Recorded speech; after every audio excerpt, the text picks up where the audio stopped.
There we go. Really good. This is Jackie. I'm here with your All Access interview with Jesse Terry on day 4 of Bonnaroo. Yeah. The sun is still shining. It's shining real good. It's definitely shining real good. Lots of things with Bonnaroo are related, revolve around radio. There's Radio Bonnaroo, there's a couple of different sessions and tents. What are some radio stations you listen to? I listen to like a lot of satellite radio, and I listen to a lot of indie, like NPR radio. I mean, it's kind of nerdy, but I just listen to, tons of CDs that I'm listening to, yeah. So growing up, what were some musicians that you listened to? Neil Young, like Jackson Brown, Springsteen, like Paul Simon, like all the golden age of songwriters. The Beatles, of course. Like Beach Boys, like mainly Pet Sounds era, of course. Yeah, we did. Maybe someone playing This like incredible Snapchat story, like where we Billy like Joel. There you Yeah, go. absolutely. Yeah, like Bill, I'm so stoked for that. Like, I mean, like I haven't listened to Billy in like a while. Like I go through phases with him, like where I'll listen to him like crazy, and like I'll get super into like Songs in the Attic, which I think is his best album, and then for a while I won't listen to him. Same thing with Joni Mitchell, and but like right now I'm like going through a phase, and like I grew up on that, so like to see him close out the festival, Same here. I have many Billy Joel albums on vinyl, and I sort of go through phases when I listen to it, but I feel like on vinyl, I grew up listening to him on the radio, so I feel like... Me too, yeah. I mean, we know every lyric, which would be cool. It'd be cool to hear Uptown Girl tonight. I don't think I'm ready for it, but it's like... I'm ready. I wish he was playing like in an hour, Yeah, but I think watching the sunset while Billy Joel plays... It'd be pretty amazing. Yeah. I'm Worth the wait. wait. Worth the wait. Yeah. Absolutely. Yeah. So you spend a lot of time on the road, or all of your time on the road. Pretty much my whole life. Like homeless. Yeah. Why does the road feel like home to you? Like music is home to me, and the people I meet out on the road are people in family, and I just freaking love music. You know what I mean? Like I love playing music. There's a certain, and my wife says this, like I'm a pretty happy dude. There's a certain level of happiness that like I can't get like unless I'm on stage playing and singing and connecting to people. And it's healing. Hopefully it's healing for them at times too. So I mean, I think I have the greatest job. It's fun to travel. What kind of vehicle are you guys traveling in right now? We've got the old like RAV4 going now. Like we tried to we milked like the $2,500 cars for as long as we could, and but they all died, so we finally have like a decent car now, and it's great. So for Bonnaroo, are you camping, hotel? What's the situation? Now I'm kind of going back and forth because like my band yesterday had to get back to Nashville, so I came in today, and I'll go home later on tonight because it's a little difficult to camp if you have to like wake up and perform or do press stuff, like you know what I mean, like I guess I could just be like even sweatier and dirty than I am right now, but like I'm trying to like do my best. Some people do it, and I have no idea how to do it. I'm in a hotel room myself. So are you? Like, oh yeah, lucky so much you. different. Yeah, I would love to. I think the Motel 6 is about like $400 a night right now. Yep. Yeah. That sounds about right. Yeah. Sounds about right. So describe your sound for all the new listeners out there.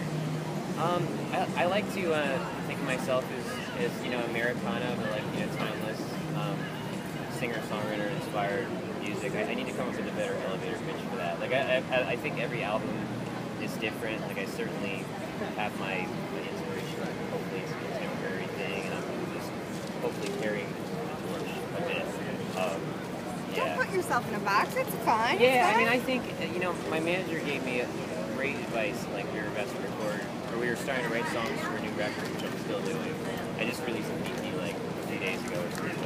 We're still writing songs for the big record, and he's just like, man, like think genreless, like don't get all caught up in that. It's like just write your song, figure it out later, and then let radio and whoever and fans figure out what it is. I think that's some really good advice. I thought it was great advice. I think about it all the time. Be genreless. Yeah, because like genres are all jacked up now anyway. You know what I mean? Like Jackson Brown's Americana, John Fogerty's Americana now. Like they used to be rock or pop or what, you know what I mean? Like, so I don't know. I don't put a whole lot of stock in that. It's like great music. So tell me about this recent EP. What is the songwriting process look like for you? I just try to get as much.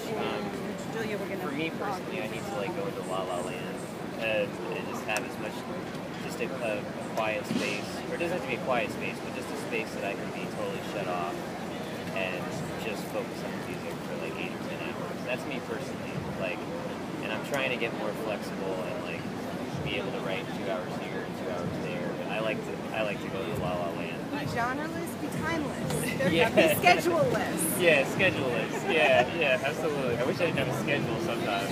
Yeah. Oh my gosh. So if new listeners were to listen to one song on your new EP, what one best represents your current sound? I'd say probably Noise, like the first track, and actually that's the track we went into actually re-record. We put it on my first record as well.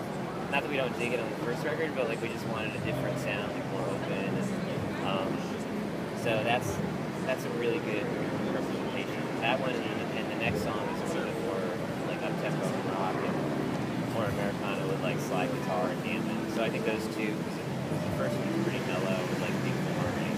So I think the first 2 tracks probably.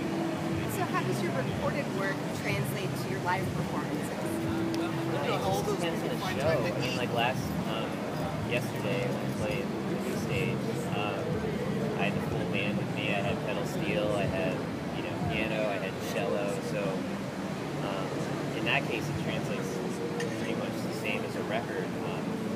But a lot of times I travel in a solo acoustic, and that's different. And I do a lot of duo shows with this great slide player and guitarist. So it's like it really just depends. Like doing a tour later in the year with my dad, playing grand piano and singing harmonies. That's gonna be pretty awesome. Wait a minute, you're going on tour with your dad who Yeah. plays a grand piano. Yeah. Well, whenever there's one available, awesome. yeah, it's pretty awesome. It's pretty awesome. If we don't kill each other like that week, like he's got like some rules for me like that week that and like I'm not allowed to bring my dog that week, stuff like that, But it's all right. I mean, it's a good father-son bonding time. It's a special thing that not everybody can do with their dad. So I'm gonna cherish it, drink it up. And I think if you're going to harmonize and sing with someone, if you sing with family, that's the easiest way to harmonize. It's the smoothest blend. I mean, the only people who have a better blend than that is like would be like Simon and Garfunkel, who aren't related. You know what I mean? Like something like that. But I mean, I'll give you that. maybe. I mean, just off the top of my head. But yeah, I mean, the family blend. I'm gonna That's try. like I when you don't hear want families that sing together. It like was attached to my bag and it slipped off. So you're playing with your dad, when your wife were touring the country. What, at the main stage? Sometimes the world. Yeah. Sometimes the world. Can I get water? Oh, absolutely. Oh, and the no, you artist can't get that water. took out a Dehydrate on Can my I pour interview. some on you? Later. Yes. Okay. The music industry is constantly evolving. What does success look like for you or feel like for you in 2015? That's a good question. Like, it is always evolving. I feel successful just because I get to do this for a living, and I feel like, I mean, my ambitions are much larger, but it's happening. Like, it doesn't always feel like it day to day. Like, if I look back, like, at where I was playing last year, and now I look at my schedule this year, and I see all the theaters on schedule, and I see Bonnaroo, and we just got something else, which is epic, which I can't say. Yeah, but like, I mean, I will soon. But like, like when I look at that, it's very encouraging, even though I'm still, obviously I'm not a household name, but it's a different market, like there's a lot more of us out there, and we have super fans, you know what I mean? So, I don't know, so I think of myself as a success because of that. Doing what you love to do, I think that's not to say that if someone, waits tables and only plays, 10 shows a year that they're not successful. It's all personal, but for me, my goal was to like do this for a living, like be on the road with my wife and my dog, and just like meet beautiful people and work with beautiful people. And I've done that, so from here, like it can only go up from here. sounds like mission accomplished. Yeah, well, kind of. Yeah. I mean, kind of. being accomplished. I'd like to play maybe about 50 less shows a year and make more money at every show, but right now, it's all about music and then you know, it's just a different season. You know? It's growing. So you mentioned your EP that just came out and working on your full length. So what's up next after Bonner? Oh man, I haven't even thought about it. I'm playing the Bluebird in Nashville like on Wednesday, and then a couple dates, and then I go home for like a week or so. Maybe write some songs, see my wife, like enjoy our little peaceful town, and then we go out on the road together. And we hit like Southeast, going through Nashville, touring the UK with a wonderful singer-songwriter Alex Mercer in October. So like we'll be in the UK for like 3 weeks, and we're starting to plan like the next European tours. It's just constantly, it's all music, you know. Like I may take a month off to record or write. I just can't want to make Yeah. Well, stay tuned for much more from Jesse Terry. This is Jackie. Thanks to All Access. And thanks for change. Just that simple. Thank you. Oh, that was fun. Yay!